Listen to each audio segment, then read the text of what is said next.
हम अर्थशास्त्र की बात करें यानी इकोनॉमिक्स की, और उसमें अगर मनी की बात ना करें तो सब्जेक्ट के लिए थोड़ा सा अनफेयर होगा। Hello everyone, my name is Dimple Tiwari और आज की वीडियो में जो टॉपिक मैं कवर करूंगी वो है मनी एंड बैंकिंग, जिसमें पहले मैं मनी के बारे में बताऊंगी और उसके बाद में बैंकिंग सिस्टम के बारे में। So let's begin. हम जानते हैं कि हम जो मार्केट में जाते हैं, अगर मैं आज के दौर की बात करूं तो हम मार्केट में पैसा देते हैं और उसके बदले हमें सामान मिल जाता है। लेकिन क्या ये काम पहले भी इसी तरीके से हुआ करता था? नहीं, पहले बार्टर सिस्टम था।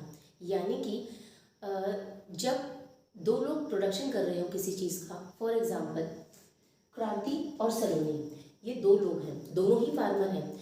क्रांति प्रोडक्शन करती है वीट का और सलोनी प्रोडक्शन करती है राइस का।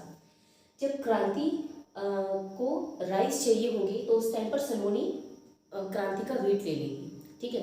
तो इस तरीके से पहले काम हुआ करता था, मतलब जो मैंने प्रोडक्शन किया है मैं आपको दे दूं, जो आपने प्रोडक्शन किया है मैं आपसे ले लूँ, तो सामान के बदले सामान कुछ एक्सचेंज किया जाता था। यही बार्टर सिस्टम था। अगर इसे हम थोड़ी टेक्निकल टर्म में देखें, डेफिनेशन के फॉर्म में, तो क्या है, there is a barter of goods and services is called barter system, यानी सामान के बदले सामान देना। इसे सीसी इकोनॉमी कहा जाता था। सी स्टैंड्स फॉर कमोडिटी, यानी कमोडिटी के बदले कमोडिटी को हम जब ट्रांसफर कर रहे होते हैं, ठीक है। अब यहाँ पर एक टर्म आती है double coincidence of bonds. Barter system जो था, अगर उसमें डबल कोइंसिडेंस ऑफ बॉन्ड्स है तब तक तो कोई दिक्कत नहीं है। यानी अगर मैंने प्रोडक्शन किया है किसी भी एक्स कमोडिटी का और जो दूसरा पर्सन है उसने प्रोडक्शन किया है वाई कमोडिटी का, तो मैं वाई को परचेज कर लूँगी और जो नेक्स्ट पर्सन है वो एक्स को परचेज कर लेगा, तो कोई परेशानी नहीं आएगी। तो ये डबल कोइंसिडेंस ऑफ बॉन्ड्स जो है वो बार्टर सिस्टम में हुआ करता था। लेकिन फिर इसको क्यों बदला गया? अगर अब हम मनी की हेल्प से ट्रांजैक्शन करते हैं तो यार पक्का बार्टर सिस्टम में किसी न किसी तरीके की परेशानी ज़रूर आई होगी।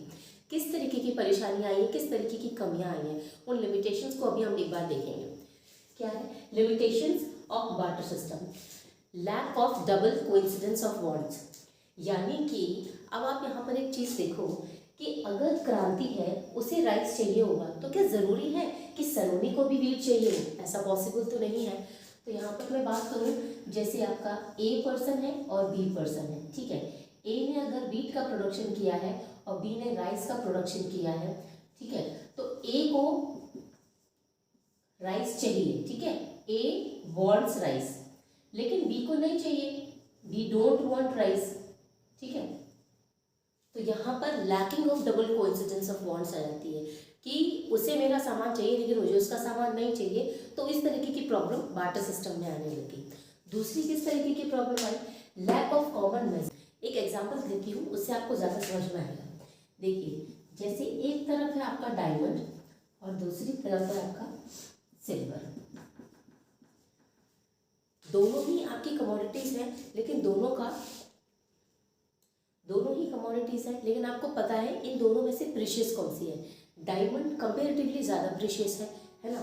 तो अगर मान लीजिए कि किसी ने आपका 10 ग्राम डायमंड खरीदा है और 10 ग्राम इधर सिल्वर है, ठीक है, तो ए पर्सन ने अगर 10 ग्राम सिल्वर लिया है तो आपका जो बी पर्सन होगा जिसने सिल्वर का प्रोडक्शन किया है वो 10 ग्राम गोल्ड ऐसे कैसे एक्सचेंज हो जाएगा? क्योंकि जब आपको मालूम है, भले उस टाइम मनी नहीं था लेकिन हमको मालूम तो है ना कि किस चीज़ को बनाने में एफर्ट ज़्यादा लगता है, कौन सी चीज़ महंगी है, कौन सी चीज़ कीमती है, तो इसमें मेजर वैल्यू कैसे आप करेंगे? किस तरीके से कि आपको इतने 10 ग्राम डायमंड के बदले कितना आपको सिल्वर देना चाहिए। तो जब तक कोई मीडियम ऑफ एक्सचेंज नहीं होगा, मनी टाइप कोई चीज़ नहीं होगी, तो बहुत ज़्यादा प्रॉब्लम आएगी। तो इस तरीके से बहुत दिक्कत आने लगी कि आपने मुझे 10 ग्राम सिल्वर दिया है तो उसके बदले मैं आपको कितना डायमंड दूँ, कोई मेजर वैल्यू ही नहीं है यहाँ पर, तो ये प्रॉब्लम आने लगी। अब है lack of standard of deferred payment. देखो ये बहुत इंपॉर्टेंट है, इसे समझो। यानी कि अगर एक पर्सन है जिसने, मान लीजिए एक एग्जांपल दे रही हूँ, ये जबकि बार्टर सिस्टम तो बहुत पुराना है, जैसे मान लीजिए 2019 में प्रोडक्शन किया गया राइस, ठीक है, और 2020 में किया गया प्रोडक्शन राइस का। मान लीजिए राइस का प्रोडक्शन जो है 2019 में तो बहुत अच्छा हुआ, ठीक है, बहुत अच्छा हुआ, बहुत अच्छा प्रोडक्शन हुआ, गुड प्रोडक्शन, और वहीं पर 2020 में कोविड आ गया था, इस वजह से मान लीजिए इस टाइम पर मनी नहीं है, ठीक है, बार्टर सिस्टम ही चल रहा है, तो राइस का प्रोडक्शन ज़्यादा अच्छा नहीं हो पाया। यहाँ पर जो प्रोडक्शन है वो अच्छा नहीं हुआ। अब मान लीजिए 2019 में जब किसी ने राइस खरीदे होंगे या फिर जो राइस प्रोड्यूसर होगा उससे एक पर्सन ने लिया होगा जाकर राइस, तो उसने उसको दिया होगा जो भी रेट होगा, ठीक है। अब उसे वापस करना है, क्या बोलते हैं, अगली साल 2020 में उसने बोला वापस कर देना, लेकिन अब तो उसकी वैल्यू ज़्यादा बढ़ गई ना। क्यों? क्योंकि अब प्रोडक्शन बहुत ज़्यादा कम हो रहा है। जब चीज़ का प्रोडक्शन कम होता है वो चीज़ें महंगी हो जाती हैं, है ना, तो महंगाई ज़्यादा हो जाएगी। तो अब मान लीजिए कि एक राइस के प्रोडक्शन में जितनी उसकी लागत लगी थी, अब की बार 2020 में उसकी लागत ज़्यादा लगी, उसकी कॉस्टिंग ज़्यादा आई होगी, तो अब वो उतना कैसे उसे वापस कर दे, उसको तो घाटा हो जाएगा। तो वहीं पर अगर हमने यहाँ पर पैसे दिए होते कि माना हमने 50 रुपये किलो अगर राइस खरीदा है, तो हम अगले साल उसे 50 रुपये दे देंगे सीधे सीधे। हालांकि मनी की वैल्यू भी घटती बढ़ती है, लेकिन फिर भी हम उसे चलो 50 में हमने बात कर ली। लेकिन राइस तो आपका हो सकता है कि अगर उसकी वैल्यू अगर हम आज के उसमें देखें तो हो सकता है उसने 2019 में 50 का लिया है, लेकिन 2020 में महंगा होने की वजह से वो शायद 100 रुपये का हो जाता अगर मनी से एक्सचेंज होता तो। लेकिन मान लो मनी से एक्सचेंज नहीं हो रहा, बार्टर सिस्टम चल रहा है यहाँ पर, ठीक है। तो क्या होगा, उसको तो बहुत दिक्कत हो जाएगी, उसको तो नुकसान हो जाएगा यहाँ पर चीज़ खरीदने पर। इस तरीके से आपका क्या बोलते हैं, एक डेफर्ड पेमेंट में ये परेशानी आती है। और चलो मान लो कि अगर यहाँ पर क्या बोलते हैं, ये क्वालिटी का, जैसे कि मैंने क्या बोलते हैं प्रोडक्शन किया राइस का, तो मैंने बासमती राइस का प्रोडक्शन किया, तो कोई मुझसे लेने के लिए आया राइस, मैंने उसे राइस दे दिया, और क्या बोलते हैं जब अगले साल उसने मुझे वापस किया तो उसने मुझे लो क्वालिटी का राइस पकड़ा दिया, ठीक है, बासमती नहीं था। देखने में तो आपको ये लग रहा है कि उसने मेरे राइस रिटर्न कर दिए, लेकिन बासमती राइस को बनाने की कॉस्टिंग आपको खुद पता है कि बाजार में महंगे बासमती आते हैं, जो 30 रुपये किलो भी आते हैं, क्या बोलते हैं राइस। तो ऐसे में दिक्कत आ रही है ना, क्यों? क्योंकि क्वालिटी वाइज, तो हम क्वालिटी जब हम चीज़ों को वापस करेंगे, अगर यही हमने पैसे में किया होता तो हमें पता था हमने 100 रुपये में खरीदा है और हमसे 100 रुपये दे के आ जाते हैं वहाँ पर, है ना। तो यहाँ पर दो तरीके से प्रॉब्लम आ रही है। क्या? एक तो उसकी जो क्वालिटी है उसकी वजह से आप जब चीज़ें बदलोगे तब आपको दिक्कत आएगी, और दूसरी ये कि समय के दौरान उस पर्टिकुलर प्रोडक्ट की ही जो वैल्यू है वो बढ़ती घटती रहती है। नेक्स्ट है लैक ऑफ स्टोर वैल्यू। अब आपके पास में मान लो आपने प्रोडक्शन किया राइस का, ठीक है, आपके पास में बहुत ज़्यादा प्रोडक्शन हो गया, जगह कहाँ से लाओगे इतनी कि आप कितनी जगह आपको चाहिए होगी रखने के लिए। तो आपने, अगर कोई अमीर है तो उसने राइस का भी किया है, वीट का भी प्रोडक्शन किया है, जिसके पास लार्ज एरिया है, लार्ज लैंड है, ठीक है, वो लार्ज फार्मर अगर रहा है तो वीट का भी कहाँ पर प्रोडक्शन अपना स्टोर करके रखेगा, राइस का भी रखेगा, और जो भी अदर क्रॉप्स उसका कहाँ पर रखेगा। तो इसमें जो आती है, इसको जमा करके रखना बहुत ज़्यादा मुश्किल हो जाता है, ठीक है इसमें। और दूसरी जो इसमें परेशानी आती है वो ये, आप कब तक रखोगे इसे जमा करके। पहले के ज़माने में तो इतने ज़्यादा कोल्ड स्टोर भी नहीं हुआ करते थे कि वो आदमी स्टोर करके रखे। आप ज़्यादा स्टोर करके रखोगे क्योंकि ये गुड्स तो ऐसे है कि ख़राब होने लग जाएंगे, लेकिन आपने पैसा बचा कर रखा वो थोड़ी ख़राब हो जाएगा आपका, है ना। तो ये चीज़ें क्या है, आप ज़्यादा टाइम तक रखोगे तो ये इनमें ख़राब होने के चांसेस हो जाते हैं। तो यहाँ पर ये 4 प्रॉब्लम बार्टर सिस्टम में आई, तब इसलिए कई सारे फिर गोल्ड एक्सचेंज रेट आया, बहुत सारी चीज़ें आई। उसके बाद में हम क्या बोलते हैं जो पेपर करेंसी है उस पर आए। तो अब हमने ये देखना है कि मनी का क्या रोल होता है, क्या बोलते हैं एक्सचेंज ऑफ गुड्स में। तो मनी है क्या, यहाँ हम ये देखने वाले हैं, ठीक है। देखो मनी वो है कि जितनी लिमिटेशन हमने बार्टर सिस्टम में पढ़ी थी उन सारी लिमिटेशन को, उन सारी कमियों को पूरा करता है मनी। यानी कि पहले उसमें प्रॉब्लम क्या थी, डबल कोइंसिडेंस ऑफ बॉन्ड्स, ठीक है।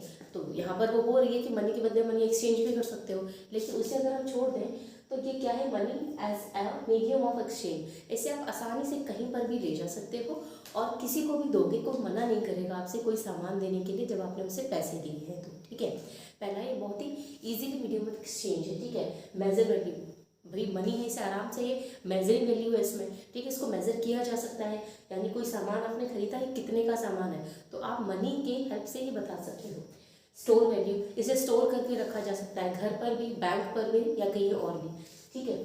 स्टैंडर्ड ऑफ डिफर्ड पेमेंट, यानी जब आपने कोई सामान खरीदा है और उसको जब आप लौटाओगे तो आप उसे पैसे में लौटा सकते हो, किसी को ये टेंशन ही नहीं रहेगी कि भाई हमारी क्वालिटी ख़राब थी, इन्होंने हमें जो वापस किया उसकी क्वालिटी ख़राब थी, या आज इसकी जो मेरा राइस है उसकी वैल्यू कम हो गई है, कोई भी तरीके की इस तरीके की प्रॉब्लम नहीं आएगी, ठीक है।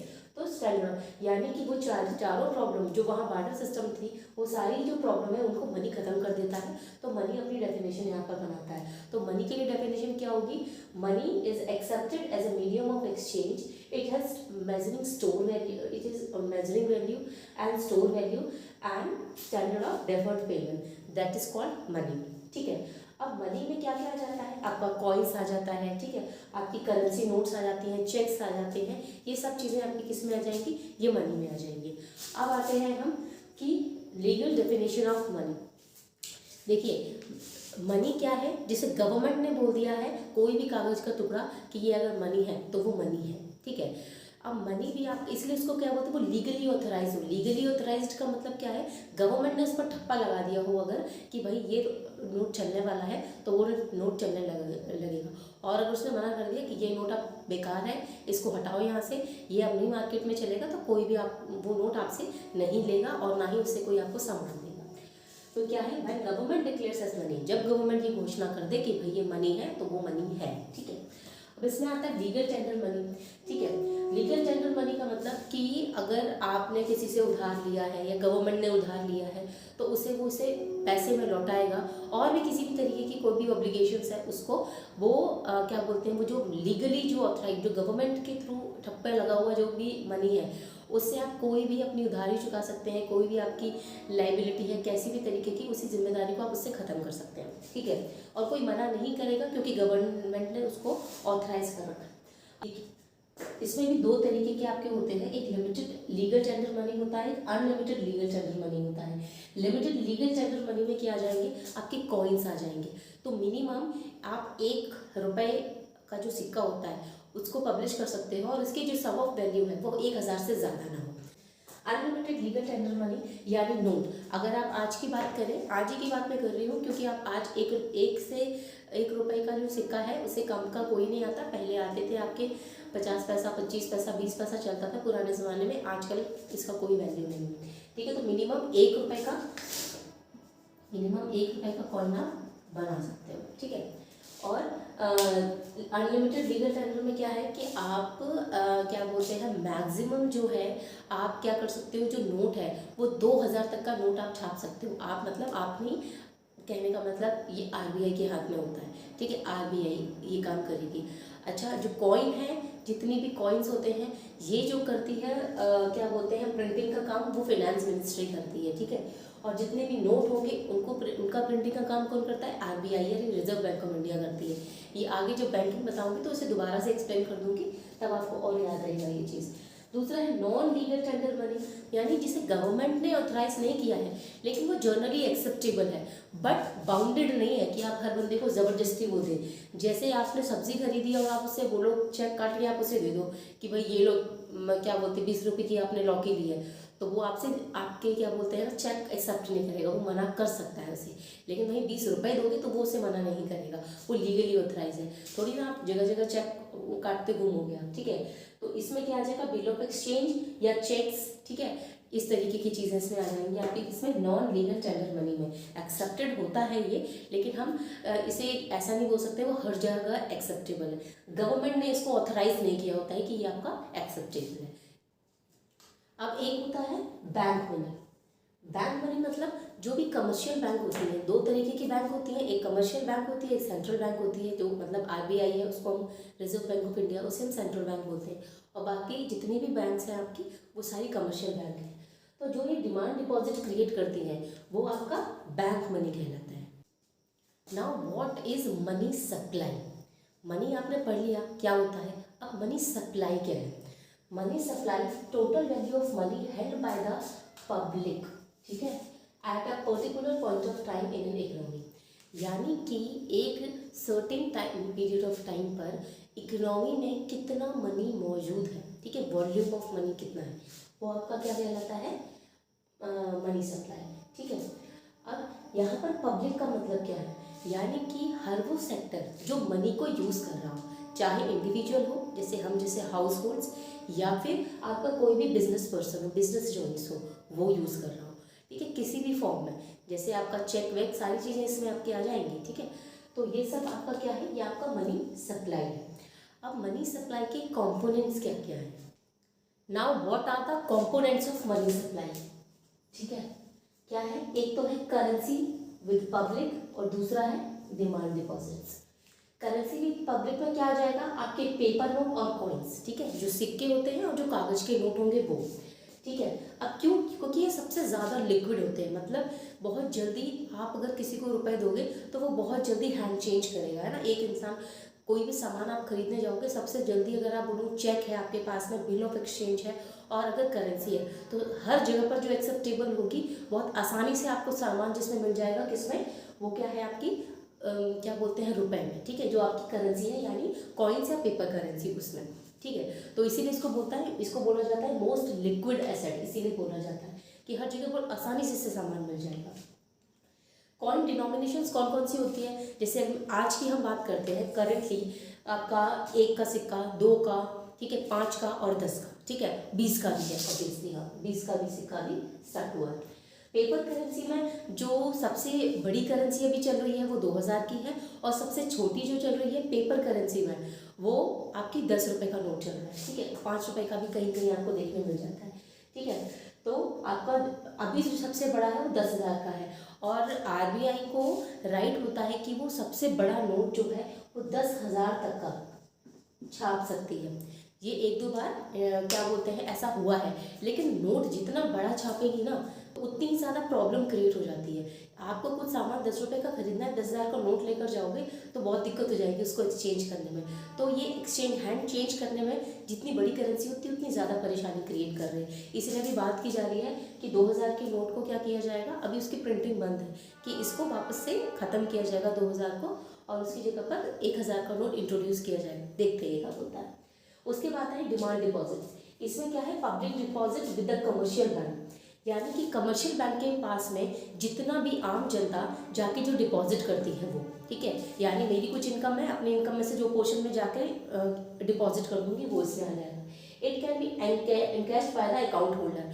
अब इसमें से अगर मुझे जाके डिपॉजिट करना है तो मुझे अपना अकाउंट खुलवाना पड़ेगा, है ना, और अगर मुझे वो रुपए वापस चाहिए तो मैं जाके विड्रॉ करूँगी तभी वो, क्योंकि मेरा उसमें अकाउंट है तभी मैं उसमें लेना देना कर सकती हूँ बैंक में जाकर, ठीक है। पहली चीज़, it is equal to the money. तो ये आपका जो डिमांड डिपॉजिट है वो आपका मनी के बराबर ही होता है, ठीक है। जैसे चेक आपका एक्सेप्टेबल है ना आपका, तो उससे ज़्यादा जो वैल्यू है वो आपकी किसकी है, डिमांड डिपॉजिट की, डीडी जिसे बोला जाता है। Only net demand deposit accepted, यानी देखो जैसे मेरा अकाउंट वहाँ खुला हुआ है तो वो आपका क्या बोलते हैं इसमें इंक्लूड किया जाएगा। लेकिन अगर मान लो एक्सिस बैंक का एसबीआई में कोई अकाउंट खुला हुआ है, ठीक है, तो वो एक्सेप्टेड नहीं होगा। क्यों, क्योंकि वो आपका इंटर बैंक डिपॉजिट बोला जाता है इसे, तो इंटर बैंक डिपॉजिट को हम इंक्लूड नहीं करते हैं इसमें, क्योंकि वो बैंक का खुद का पैसा नहीं है, पब्लिक के पैसे को वो इधर उधर उड़ा रही होती है। तो सिर्फ पब्लिक का जो अकाउंट है, पब्लिक का जो पैसा है उसी को यहाँ पर इंक्लूड किया जाएगा। और इसलिए इसमें नेट का मतलब ये है कि आपका जो पब्लिक ने डिपॉजिट किया है वो और जो बैंक ने डिपॉजिट किया है, इन दोनों को माइनस करके जो आपका बचता है उसी को नेट डिमांड डिपॉजिट बोला जाता है। सिर्फ वही यहाँ पर काउंटेबल है, ठीक है। अब यहाँ पर एक चीज़ और आती है कि आपका क्या बोलते हैं, जो करेंसी और कॉइन आपकी गवर्नमेंट बता देती है, इसको लीगलाइज कर देती है, उसको बोला जाता है फियाट मनी, ठीक है। उसको क्या बोला जाता है, फियाट मनी। मतलब गवर्नमेंट ने बोला है कि इसका जो करेंसी है इसकी कोई इंट्रिंसिक वैल्यू नहीं है। जैसे जो एक कागज का नोट है ना, अगर आज गवर्नमेंट ये बोल दे कि इसकी कोई वैल्यू नहीं है तो वो 10 का नोट आपसे कोई भी आप सामान नहीं खरीद पाओगे मार्केट में जाके, ठीक है। मान लो 10 के नोट को वो बंद कर रही है तो, लेकिन अगर वहीं पर वो किसी एक कागज़ के टुकड़े पर ठप्पा लगा दे और ये बोल दे कि ये आज से 100 रुपये के हिसाब से चलेगा, ठीक है, ये 100 रुपये की वैल्यू रखता है, तो वो 100 रुपये की वैल्यू रखेगा और हर जगह उसे एक्सेप्ट किया जाएगा। ये चीज़ आप ध्यान रखना। तो फियाट मनी वो होता है जब किसी करेंसी की इंट्रिंसिक वैल्यू ना हो लेकिन एक्सट्रिंसिक वैल्यू हो, यानी उसकी अपनी कुछ वैल्यू नहीं है। अगर आज उसे गवर्नमेंट मना कर दे कि ये नोट चलन से बाहर है तो कोई उसे एक्सेप्ट नहीं करेगा, और उस नोट को जाकर अगर आप कुछ गलाकर कुछ करना चाहो तो उसे कुछ नहीं कर पाओगे क्योंकि उसकी कोई वैल्यू नहीं है, ठीक है। तो इसलिए उसे बोला जाता है उसकी अपनी कोई वैल्यू नहीं है, उसकी जो वैल्यू है वो गवर्नमेंट के द्वारा बनाई गई है। इसलिए बोला जाता है कि जो करेंसी है उसकी एक्सट्रिंसिक वैल्यू है, इंट्रिंसिक वैल्यू नहीं है, उसी को फियाट मनी बोला जाता है। Okay, measures of money supply. 4 तरीके के मेजर्स हैं, M1, M2, M3, M4। इसे 1977 में बताया गया था कि मनी से जो सप्लाई उसके 4 मेजर्स हैं। अब यहाँ हम देखते हैं M1। अब यहाँ पर देखो, जो करेंसी विद पब्लिक है ना, इसको CU से लिखूंगी, ठीक है, और डिमांड डिपॉजिट को किससे लिखूंगी, DD से। तो इसे बड़ा न लिख के मैं शॉर्ट फॉर्म में लिख रही हूँ। तो M1 में क्या आ जाएगा, करेंसी, ठीक है, held by the public, demand deposit और अदर डिपॉजिट्स ऑफ RBI। इसका बहुत ही कम रोल रहता है, ठीक है, ये कोई इसका M1 में बहुत ज़्यादा रोल नहीं, बहुत ही माइनर रोल रहता है। तो इसमें लेकिन आपको जब लिखना पड़ेगा तो लिखना पड़ेगा CU plus DD plus other deposit of RBI। M2 में क्या आ जाएगा, जितना भी M1 में दे रखा है, यानी CU DD other deposit of RBI, और उसके साथ में एक चीज़ और, saving deposit post office saving bank, यानी पोस्ट ऑफिस में जो आप सेव करते हो ना, वो भी इसमें इंक्लूड होगा। M3 क्या है आपका, M1 यानी जितना ये दिया है ये, और net time deposit in banks, ठीक है, नेट टाइम डिपॉजिट जो बैंक में किया जाता है वो इसमें इंक्लूड होता है। अच्छा, M4 में क्या है, M3 total deposit with post office saving, ठीक है। अब यहाँ पर M3 यानी कि ये पूरा, और प्लस में total deposit with post office saving. लेकिन इसमें जो नेशनल सेविंग सर्टिफिकेट्स वगैरह होते हैं ना, जो पोस्ट ऑफिस में जमा किए जाते हैं, वो क्या है आपका सेविंग सर्टिफिकेट। जैसे आपने आज 5,000 रुपये जमा किए, 10 साल बाद आपके डबल हो जाएंगे, वो इस तरीके की कोई स्कीम होती है, लेकिन उसको इंक्लूड नहीं किया जाता, उसे एक्सक्लूड किया जाता है इसमें, ठीक है। तो ये आपका हो गया। M3 को बोला जाता है एग्रीगेट मनी सप्लाई, जिसमें आपको ये चीज़ याद रखनी है। अगर इसमें से क्वेश्चन आता है कि एग्रीगेट मनी सप्लाई कौन सा है, तो वो सिर्फ M3 है। M1 और M2 इन दोनों को बोला जाता है क्या, नैरो मनी कॉन्सेप्ट।